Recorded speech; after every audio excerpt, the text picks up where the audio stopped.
your kid will become an adult Mm. and they will know what it's like to be an adult and to behave in a certain way. So be mindful of that when you're raising your children and you're taking them through childhood, and in terms of guiding and motivating your behavior, your kid will become an adult and they'll see things that they might not have seen as an 8-year-old, but they'll remember that and they'll know how you reacted in that moment. Welcome back to On the Couch with Claire. My name is Claire Rowe, and if you have gone through a divorce yourself, or perhaps you have a friend or a family member who's going through a divorce and managing that really difficult space with kids between two homes and co-parenting, then this is the episode for you. So have a listen, send it along to people that you think might benefit from this, because I'm really excited today to be joined by a very special guest, and that is Bella Duncan. Bella, I think, is a very powerful voice behind a platform on social media called A Kid with Two Homes. And she created this platform to share her personal experience growing up herself in a separated family. So I think what has started as a deeply personal story has grown into a movement, because I've been following Bella for a very long time, and I know she's massed now thousands of parents also following her. And I think she gives that deeply personal and rare insight into what it's actually like as a child living between two homes, and really talks to parents about, from that perspective, what are the child's views, what's the child's experience, and what can you do as parents to take the burden off a child who, with no choice of their own, is in this situation of shuttling between two islands, let's call it, of parents and of homes. So, Bella, welcome to On the Couch. Thanks so much for having me, Claire. Really excited to be here. Excellent. As I said, I've been following you for a while now, kind of one of those lurkers quietly, just looking on the Instagram. And I think what attracted me to that is there are so many like myself professionals out there, the psychologists and the single experts and the lawyers and the divorce coaches, and we're all professionals telling parents what they should do. But your Instagram account stood out as someone who's saying, I've been there, and let me tell you how bad it is when you get it wrong. So maybe tell us a little bit about your personal journey growing up. When did your parents divorce and what was that like for you? Yeah, sure. So I've been a kid with two homes since I was 3 years old. Mum and dad got a divorce at the age of 3. I have a little brother and he was 1 at the time. So from about the age of 3 to 18, my parents had, depending how you define conflict, but I would say a medium to high conflict co-parenting relationship. One where it was characterized by me being smack bang in the middle. And those years were difficult. We had a very strict schedule. The typical dad picks us up from school on a Thursday afternoon, drops us back to mum on a Saturday, strictly at 4 o'clock. And when that doesn't happen, everything else happens. But then when I turned 18, it was actually my high school graduation. And it was one of those situations where you often find yourself as a kid with two homes where you have to get 6 tickets, not just the normal 2 that every other kid gets. And dad was saying, this person has to come. Mum was saying, well, if that person has to come, this person has to come. Gosh. So I'm in the assistant principal's office begging for these extra tickets. And I just ended up walking out. Mum picked me up from school and I lost it. I just completely broke down, had a big moment where I just basically said, I can't do this anymore. This isn't my responsibility. This is supposed to be a significant day. It's not. I don't want to go. I actually don't want to be right here, right now. And it was pretty distressing, I think, for mum to see me like that. And I had internalized a lot growing up. But that clear communication was kind of the turning point. They got it then? They saw it? Yeah, mum definitely saw it. Okay. She saw it. To conceptualize it, I think, took her some time. But that snowballed into a few different events. Obviously, we went to the graduation that night. It's a blur to me. I can't even remember who ended up coming. But the next couple of weeks, mum started to really think about what impact this had on me. And so after some time, mum sat my brother and I down. I also had a conversation with my dad and sat him down about where I was at and said, I'm inviting Donna and dad's wife over. My brother and I. What? What? So that happened. And we're all sitting around a table and it was just bizarre. But one of the greatest things for us. Wow. Snowballed into a few different events and I had both parents at my 18th birthday party, which was wild. And then fast forward a few years and yeah, that amicability continued. So Wow. That was a huge fork in the road moment of you taking control, but you were 18 by that point. So you had lived with this since you were 3. And one of the questions I get asked a lot as a psychologist is, when is the hardest or best age to divorce? And it's like, it's not really an answer to that. But growing up, certainly for your brother at 1, that's all you guys knew growing up. Whereas when my parents divorced, I think they were one of those parents who stayed together for us as long as they could. So I was in mid-teenage years and I remember a lot of conflict in the years leading up to that thinking, can you just separate already? Like it was almost the opposite. But by the time that they did finally say, right, you're 15, we're going to separate, I was out with friends and thought, thank goodness for that. But, a lot of people say, is it easier earlier? And I just think the answer is, well, it depends how you do it. It doesn't matter what age, it depends how you do it. Yeah, I think that's a practical answer. And it's funny you say that just to give some lived experience. I have a very vivid memory of my dad sitting me down and explaining that it was so much better that he was doing this now than when I was older. Really, even at that age of preschool age? It was a very young age. And I don't know if it was around like dad just having left around that 4 or 5 years old, but it's one of my very first memories.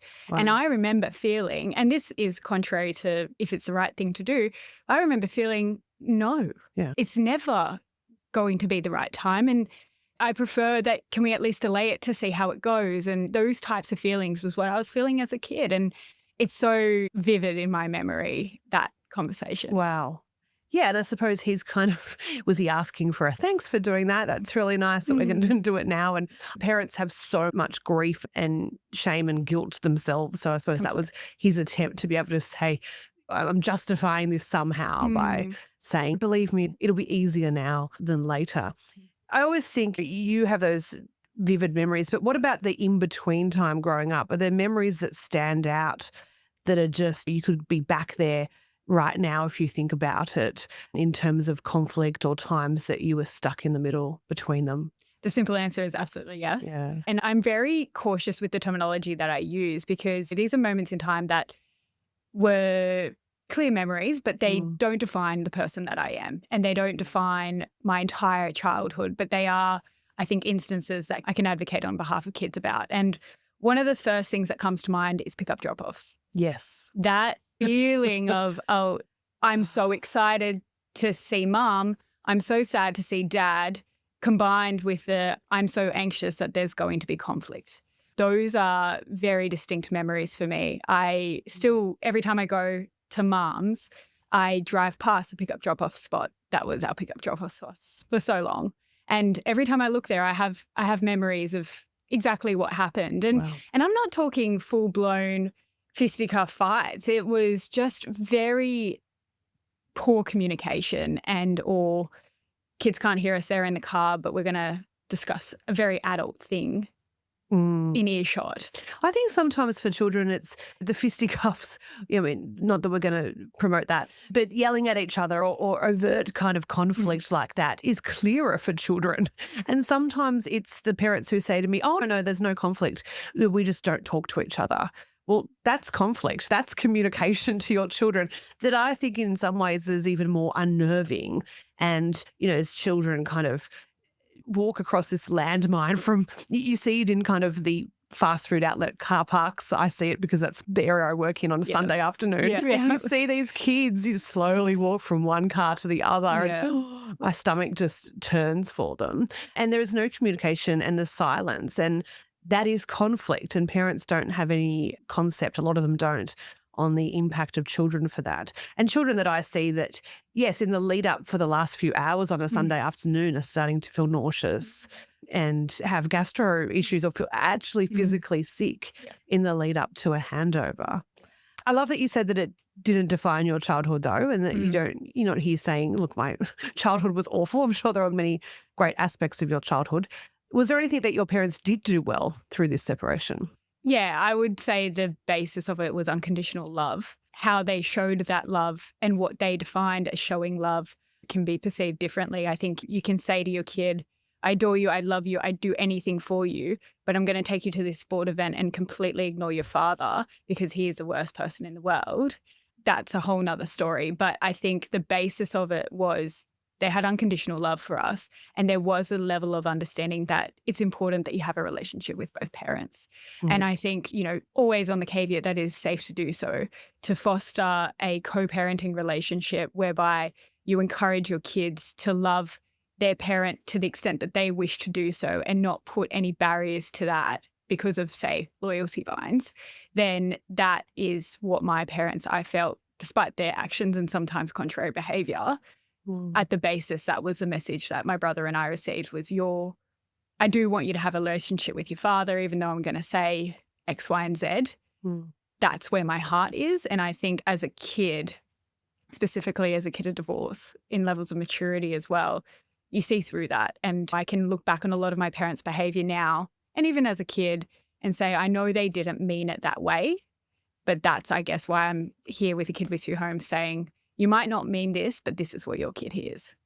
Yes, and I think it's those subtle behaviours or parents' behaviours that they don't necessarily view as conflict. I mean, I encourage my child. I don't tell them not to love their other parent, and I tell them you should go and see dad, but when I drive to his house, I'll sit in the car and beat the horn for you to come out or whatever and not actually have any communication with them at all. Let's get down to the nitty-gritty, some practical advice for parents.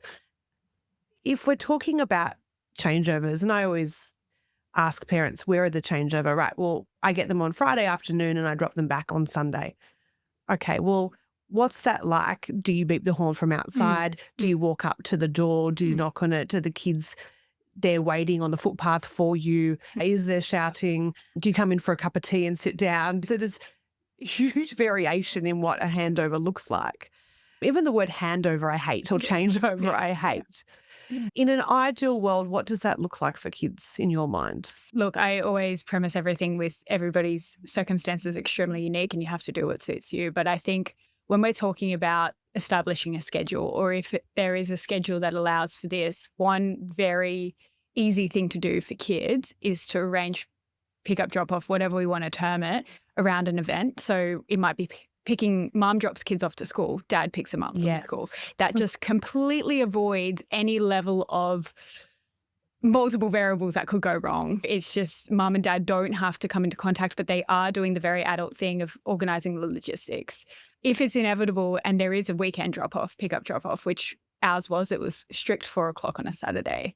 One of the biggest things was time. If dad was 2 minutes late to dropping us off, it'd ruin our entire night with mom. So little microaggressions to not necessarily communicating, I'm going to be late and you're just going to have to deal with it. Trying to establish a schedule or a understanding between co-parents that's not going to bring on behaviors like being late to pick up or drop off. And if you are, just communicate and say, we're stuck in traffic, we'll be there in 5 minutes.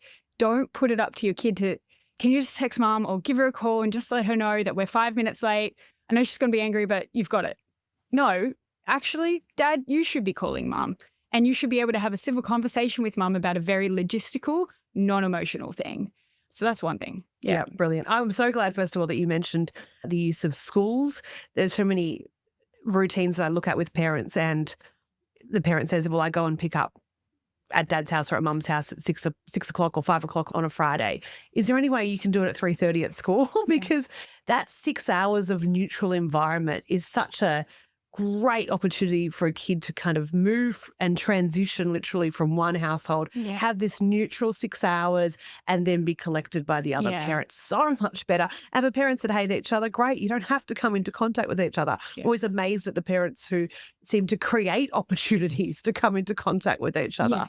Not necessary. So, and then the whole idea of you being able to text. I always say to parents, what would you do if it was a mate who was coming over and running late? Often the niceties are much more with our friends than the parent of our children. So if your mate said, I'll be there at 4 and came in at 10 past, would you even blink an eye? No, of course you wouldn't. And then the ability to completely shield the children, even if you are annoyed. If And if you get annoyed because he does this all the time and he just pushes it just that 10 minutes, fine. But the ability to not show that to the children and have a conversation with him, or even if it's through lawyers later, but shield that from the children. What do you think about parents who are in this position where children are hearing things from the other parent that are false or they think is false? And they say to me, look, I need to fill them in on what the reality is. And I'm talking about things like, Dad said you've got to buy the school shoes because he bought them all last year. Well, that's not true. And I have receipts that show that I paid for the school shoes. Yeah. I do feel for parents, it's very hard not to defend yourself when the facts are being told to your children you think that are distorted. Yeah. Have you been in that position as a kid, and what would you say to parents? Completely. I was in that position, and there was multiple times where it might have just been a misunderstanding, or there was no level of, what is the truth here? And as a kid, I just tried to figure it out myself, which isn't appropriate. And I guess that's one of my main messages. Keep the adult talk between the adults. It's as simple as that. There is no level of, how do I make this better if I'm not keeping the adult talk between the adults? And I do struggle sometimes when co-parents say this and they say, I'm keeping the adult talk between the adults, but my co-parent isn't. Yes. And that is where, again, very adult theme of working out how can I communicate with my co-parent? How can we fix this? If that means that you have to talk with professionals or lawyers about how you communicate between each other and not putting your kid in the middle, that's the only solution I see. Because if you don't keep the adult talk between the adults, it's a very real reality. That child is communicating financial, legal sometimes, whatever it might be, between their phone that they have when they're in year 3 and they shouldn't even have a phone. They shouldn't even have a phone. Thank you. Yeah.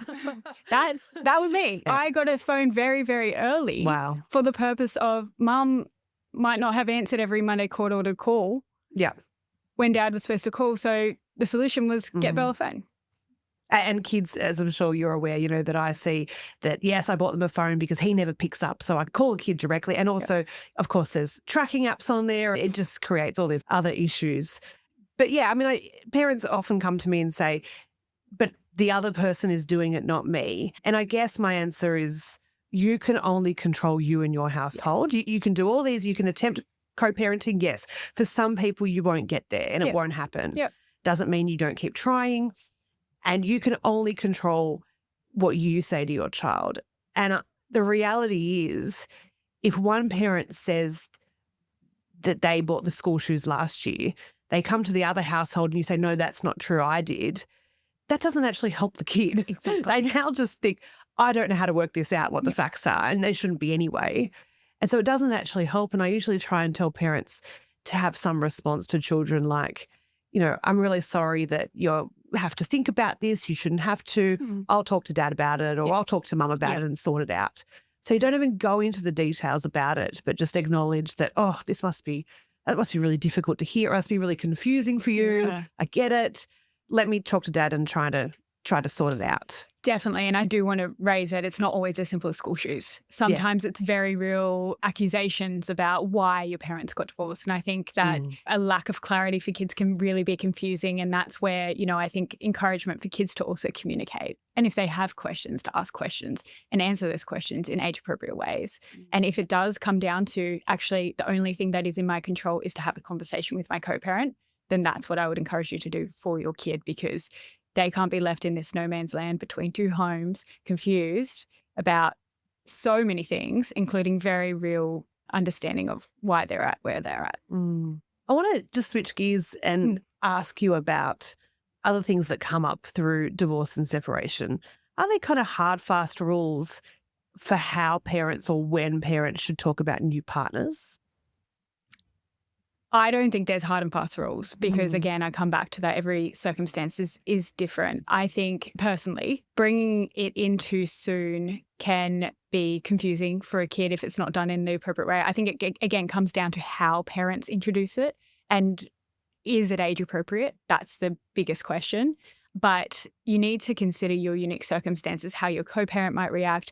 Are you telling your kid and telling them that they can't tell their other parent? Are you putting responsibility on your kid as a result of sharing this information?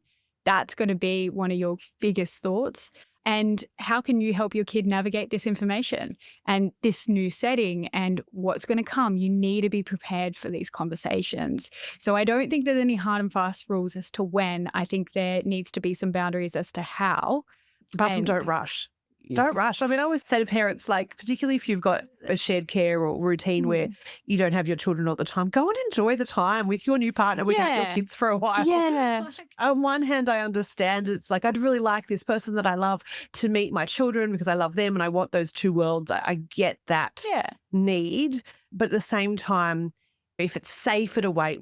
I agree. And as a kid, I think, the thought of it makes me a little bit sweaty because it's just like, oh my gosh, there's a whole nother situation that a kid now has to deal with within that scenario. And it's great if it's inevitable and it's great if it's really beautiful and full of love and it will add to their life. That's brilliant. Yes. But if you don't necessarily have the tools to do it right now and it's safer to wait, I agree with you, Claire. Yeah, definitely.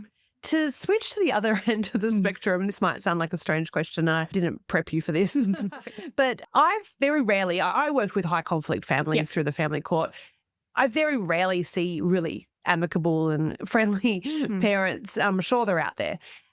Every now and then I have come across ones that have really remained very close and good friends. Is there such a thing as being almost too close? And what I mean by that is I'm thinking of a family I met, like 10 years ago, and they were really trying their best to do things very well. And so they'd have meals together most weekends, hang out on Sunday at the park. Mum would stay over at Dad's house before birthdays and Christmas, even though Dad had a new partner. Wow. She was committed. She would also stay over there. So they would all wake up together on Christmas morning. And on the outset, it was very admirable. It was, wow, that's amazing that you can do that. And on the outset, the children looked quite happy until a 9-year-old broke down to me and said, I don't understand why we can't always just live in one big house together. And it made me think, are they doing too much? And my advice to them was actually to spend a bit more time apart. What do you think about that? That is such an interesting scenario. I've been trying to write a blog on hope.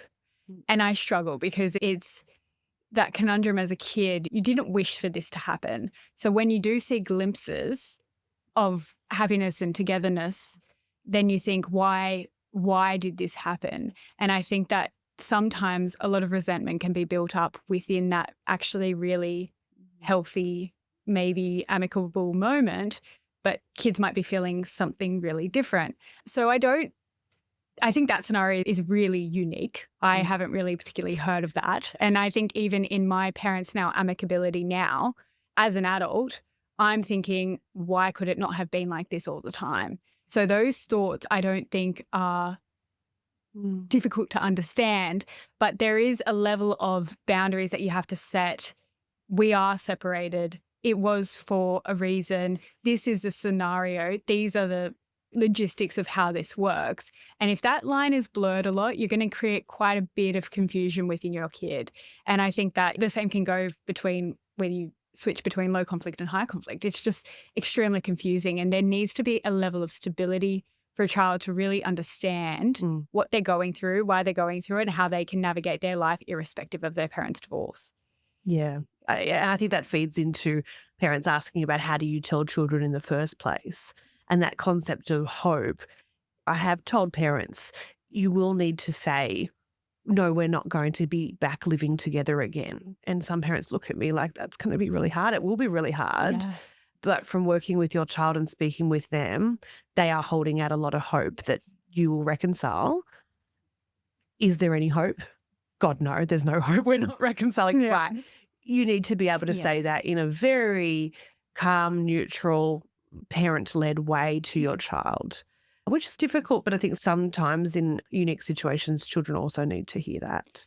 Definitely. I remember the moments when Dad shut down my hope, and I still, the little Belle in me is still angry at those moments because it's heartbreaking, I think, for somebody who just wishes that it was a scenario where this never happened, and whether it is right or wrong that it did. No, my parents shouldn't be together. But as a kid, and I think as an advocate for kids, there is still that very human side of them that, they do need you to be the parent and they need you to set the boundaries for them. And if that is one, there is no hope and these are the circumstances and I love you and we're going to work through this and figure out our circumstances within this, then that's really what is in the best interest of your kid. Yeah. Yeah. I want to talk a little bit about the family law system and the family court. It doesn't have a great reputation for anyone that's been through it, let alone for me who works within that system trying to help parents and kids navigate their way through it. And sometimes it is inevitable that the family court is required. Yeah, You know, it's definitely. with no judgment that I say some parents have to go to family court to help them sort things out. But you speak to families and professionals like myself. What do you think professionals need to better understand about the kid's experience? Have you got some advice for family lawyers, for psychologists, us working within the system? What do they need to know about the actual child's lived experience through it? I think it comes down to lived experience and understanding and hearing the child's perspective. When I started A Kid with Two Homes, the reason I started it was because as a kid, there was nothing out there from the kid. And I think that we throw around, and we don't throw around, it's legislated, this idea of the best interest of the child.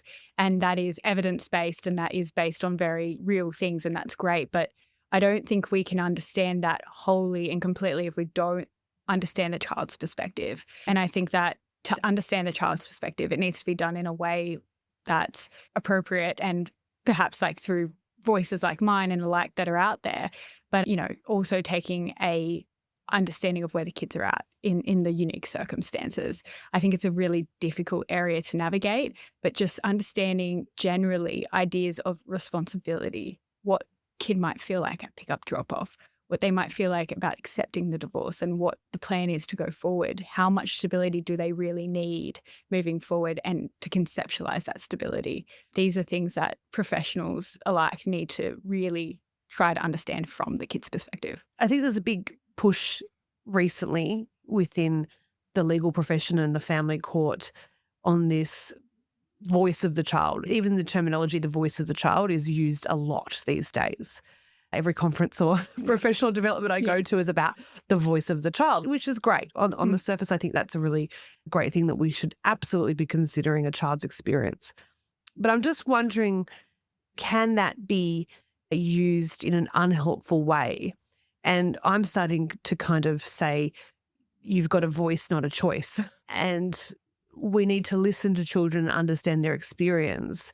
But at the same time, I get a lot of frustrated 12-year-olds in front of me saying, but I told that woman or my lawyer, I told them I didn't want to see that parent or this is, and that's not what the judge ordered. Yeah. Why? Yeah. And maybe it's trying to hit that balance between listening to them and taking on board their experience, but also, I don't know what you think, potentially not handing over a complete choice to them on what they want to do in terms of parenting arrangements between two homes. Completely. And I think as an advocate for kids of divorce, I think that I side with you on that in the sense that they need a voice, absolutely. And they want to feel seen, heard, and less alone.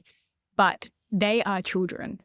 And there are very real adult people who understand what might be best in hindsight for their safety, for their stability moving forward. And I know as a kid, I was completely biased and struck and driven by loyalty binds. And if somebody asked me what I wanted, I would have said what was I thought I had to say, because I thought if I said this, that I didn't want to be with this parent, then that parent would be upset. And you're in a colossal of what am I going to do and how am I going to voice what I actually feel? And I think that what people need to understand from the kid's perspective is that it's not clear in their head what choice they want to make. Some kids might say, no, I know I don't want to go to dad's and I'm telling you why. But at the end of the day, that's why we have professionals and that's why we have people who are trained appropriately to know what's best for the child, but also take into account their voice. I am not denouncing that whatsoever. The voice of the child is absolutely imperative and it's important to understand the perspective. But at the same time, we need to let the adults do the adult things. Yeah, I think there's a real lesson in there, though, for parents listening, because I think a lot of parents may be very well-intentioned in thinking they're putting their children first in sitting down with them and asking what they want. Yeah. And I think there is a very subtle but very significant difference in sitting down with your children and asking, what's life like for you? What's it like going between homes? How do you find that Friday handover when dad picks you up? What's it like on Wednesdays at soccer training when we're both there for you? Help me understand that. And even in that conversation, if you get out of them, well, I don't want to be going back to dad's house on a Wednesday night. Don't you? Okay, why not? Tell me about that. I'm here to listen to your opinion and what you want. Yes, I'll listen to that. Yeah. But then reiterating that at the end of the day, dad and I will make the decision. But we will listen to you and take it into account, but we will be the ones making the decision, and to remove that choice from the child, because what a burden, as you described, for a child to have to make the choice of whether he goes on Wednesday night to dad's or not. Not your choice, buddy, but please tell us what you think about it. Yes. And that, again, comes back to one of my pivotal messages, and that's responsibility. Yeah. You're putting responsibility on your kid when you're saying this choice is yours, not because we care. And this was a message that I got. This choice is yours because mom and dad can't agree on it. So we're just going to go with what you say. And that pressure, that responsibility, that guilt, that loyalty bind that you might have, that's not adhering to the voice of the child. That's saying, we have all these problems, we can't communicate, so can you communicate it for us? And that is something that I speak out quite harshly against, because it's just not a position that a 10-year-old or a 12-year-old or a 17-year-old wants to find themselves in, where they're like, the adults aren't adulting. Yeah. So I need to make this choice, but it's not actually from their heart that they're giving me this choice. Kids can see it and kids detect it. And I think there's a lesson in there too for any clinicians working with kids as well, therapists and psychologists, counsellors, school counsellors that are listening to this that may think that they're being very child-centred by not just validating, but by telling the children that it's important that they speak up and say how they feel. Yes, it is, but also reiterating to a child that, but at the end of the day, you won't get to choose at 10 years old. You won't have to choose. And even if the child looks very angry, I think, and disappointed, I think it's very comforting for them. And I've had a couple of kids I've worked with where I've described it as Pandora's box. They have absolutely been high conflict parents in court, and the child saying, I want the choice to whether I see this parent or not, and say they're 12, 13 years old. And a couple of instances where legally they have been given that choice to say, you may see that parent as per your wishes. Yeah. Great, fantastic. They've returned to me a year or two later and said, please take this choice off me. I actually made a mistake. I don't want it. The pressure on me now on a daily basis. Are you going to come to my house? Are you going to come to my house? Can I see you today? I actually have to go through the decision-making every day now, rather than, I don't care if it's my parents or a judge. Can someone else just make the decision now? So, because we've got to let the kids be kids. And I think that at the end of the day, and I'm not taking away from the voice of the child, absolutely, it needs to be heard. And it needs to be listened to. A kid has the bravery to communicate. Listen, absolutely. But be the adult and let them be the kid. Yeah. Is there anything about co-parenting that you think no one talks about? Because we all talk about the conflict and encourage the relationship and say hi at the soccer games. Is there any aspect of it that you think is not spoken about enough? I think a really unique one, and it's just the first one that's come to my mind, there's plenty, but is the relationships of co-parents with other people in the children's lives. So let's take out step-parents for the moment, because that's just a really big topic. But I'm going to talk about grandparents. So I don't mean to out my mum. I adore my mum. She's the best person ever. But my mum actively ignored my grandmother for 15 years after my parents' divorce. My grandmother is the best person in my heart. And my mum knew that. But that microaggression towards other relationships within that kid's life, because you're angry about what happened, the impact that has on your kids and the co-parenting relationship. Like, I can count on my hand 5 times when dad lost it. When I say lost it, he raised his voice. And one of those was about how my mom was treating his mom. And that broke my heart, because I had no control over it. He had no control. My grandmother had no control over it. Mum's hurt and pain was too big in that moment, and I can empathize with her there. But no one talks about that you might have co-parenting conflict, but nobody talks about the conflict that co-parents have with the other people that are important to the kids and how that might impact the kids. So yeah, that's one of It's them. so true. Mm. Aunts, uncles, cousins, family pets I've even seen, Yeah. bad-mouthed in another home. Yeah. And it is just another kind of way to hurt your child. And I guess if you want to encompass all that, one of the things I tell parents is in most of your behaviours, you need to consider, what would I have done if we were married? And usually that's the right answer. When your child comes and complains about something at the other home, or you have to come face to face at school with your ex-mother-in-law, what would you have done if you were married? Well, normally I would say hello, and I would, there you go. That's usually the right answer, depending on individual circumstances. So that's usually the little check that I give parents. But that is actually a topic that's not spoken about enough. And kids' lives are made up of lots and lots of attachments and people. Yes. And there's room for more. That's the other thing I like always saying. Yeah. There is room to include more and more in that. Definitely. There's not kids don't have this finite amount of love that I have X amount, and if I give a bit to dad here, there's a bit less for you, or a bit to grandma, there's a bit less over this side. Yeah. It's this bizarre concept Yeah. that we seem to act on. But yeah, there's just infinite amount to go around. I love that. I love that because I didn't feel like that as a kid. Yeah. This concept of, well, if you do this, then you can't do that is just incorrect and pushes a lot of not lovely feelings for a kid. I love that. There's a lot to go around, and just because your kid has a relationship with somebody else doesn't mean that they don't love you. And I wish I could have voiced that as a kid, but it's also not up to them to say that. You should know that as the adult in the relationship, there is so much love to go around. I want to finish off just bringing it back to some practicalities for parents. And there's lots of tips out there and some great ones on your platform. What do you think about things like co-parenting apps for communication?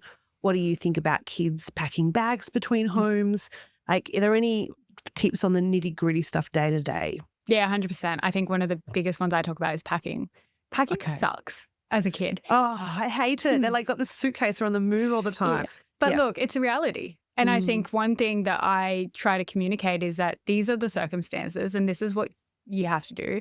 And sometimes it's about a perspective shift. I don't have to. I get to go see mama, or I get to go see dad, and I get to have all these beautiful relationships. Oh, I like that. Hang on a minute. I don't have to. I get to. Yeah. I like that. Yeah, you don't have to go see dad. You get to go see him. Yeah. Okay, That's exactly right. And helping your kid. Okay. I hate that my kid has to pack. Okay, that's great. Does that help your kid? No. Does my kid like to pack? No, either. Okay. Do they have to? Well, yeah, they have to pack a bag because they get to go see their dad. Okay. So what am I going to do to help my kid in this situation? I'm going to sit with my kid when they pack their bag, or I'm going to ask them, hey, I know you don't really feel like packing your bag. Can I help you in any way? And if the kid goes, no, I want to do it on my own, let them. Great. Let them do that, because if that's their space and they just want to get through it, that's fine. But if they're like, you know what, can you just sit on the bed while I do this? That, for me, would have just taken that load off, and I would have felt like I'm spending quality time. I'm doing this mundane task, but I'm doing it because I have to and get to. Those are the little nuanced things that you can do as a co-parent. But also, I totally get that by the time you reach teenage years, they've got their laptop, they've got their favourite T-shirt, they've got things that they absolutely need to take between homes. Yes.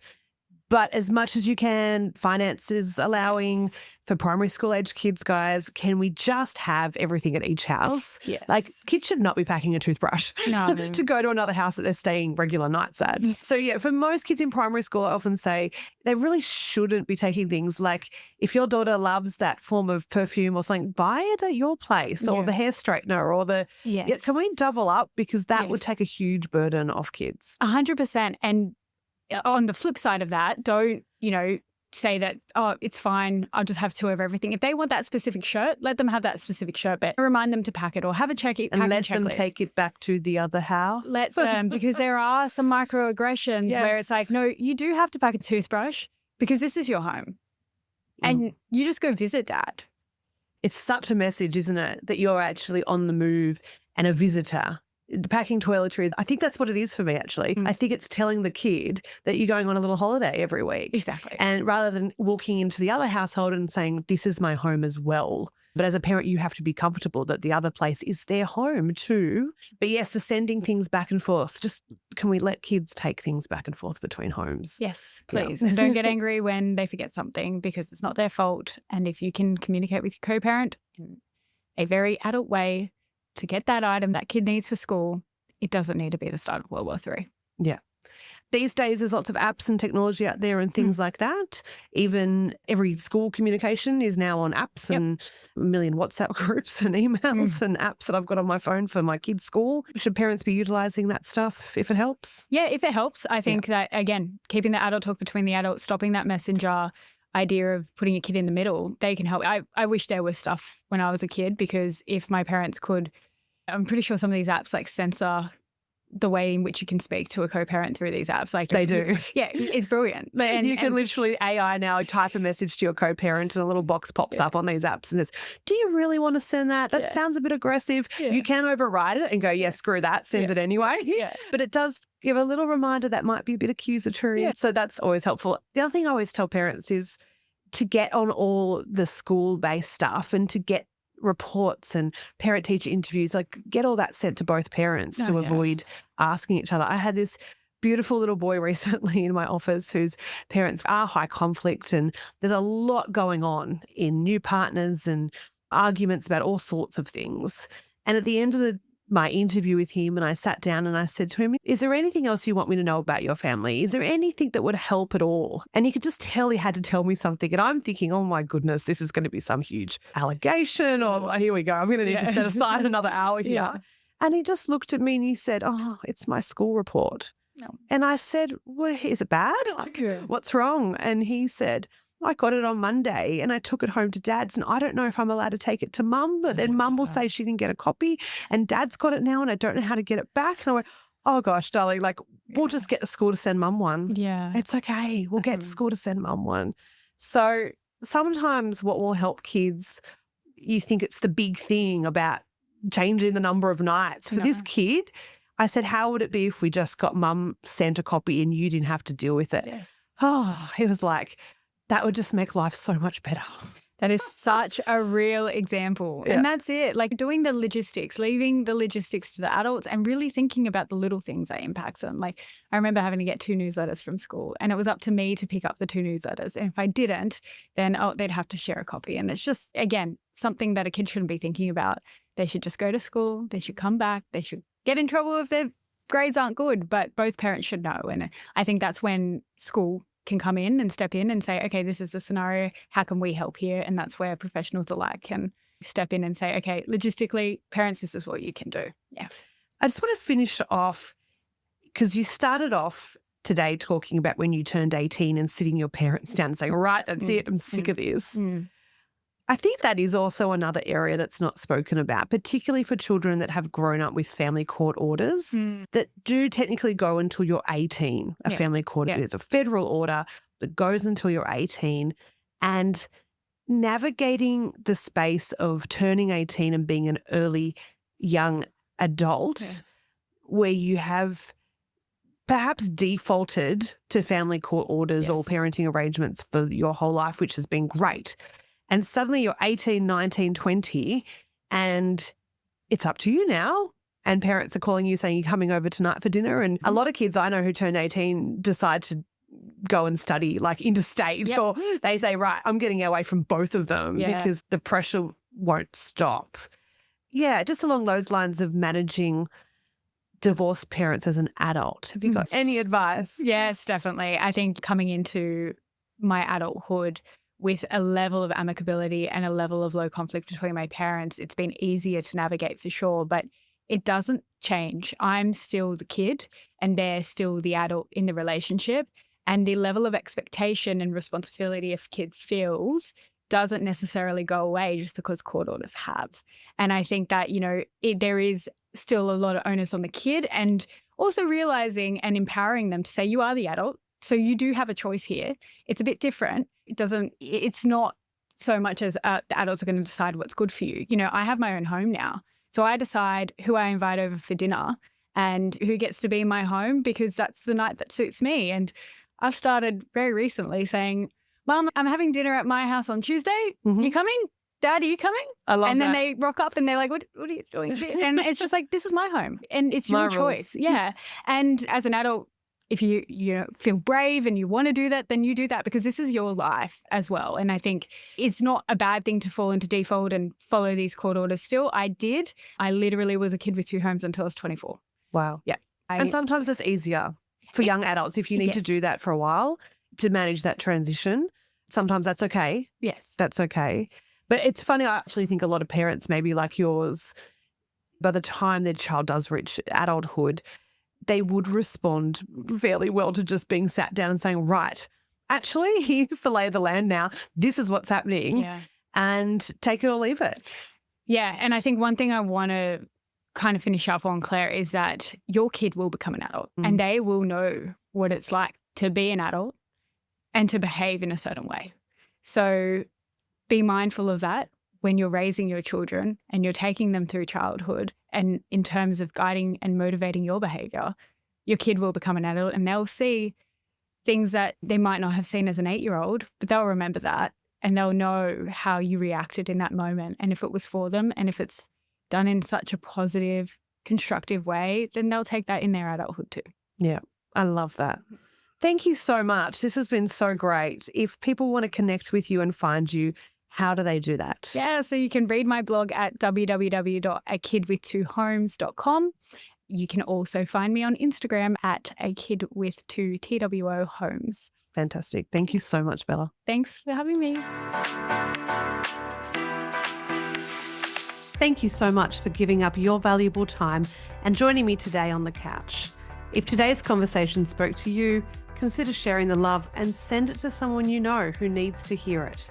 Don't forget you can watch this full episode on my YouTube channel. And if you've enjoyed today's conversation, all I ask is that you hit that subscribe button. It helps us to be able to deliver bigger and better content to you absolutely free of charge. If you've got comments or questions about today's episode, head on over and come hang out on Instagram where you can follow and contact me. Okay, stay curious, stay connected, and join me next time on the couch. Take care. Okay, for those who've made it this far, just remember, even though I am actually a registered and qualified psychologist, this podcast is for educational and entertainment purposes only and should not be considered professional individual advice.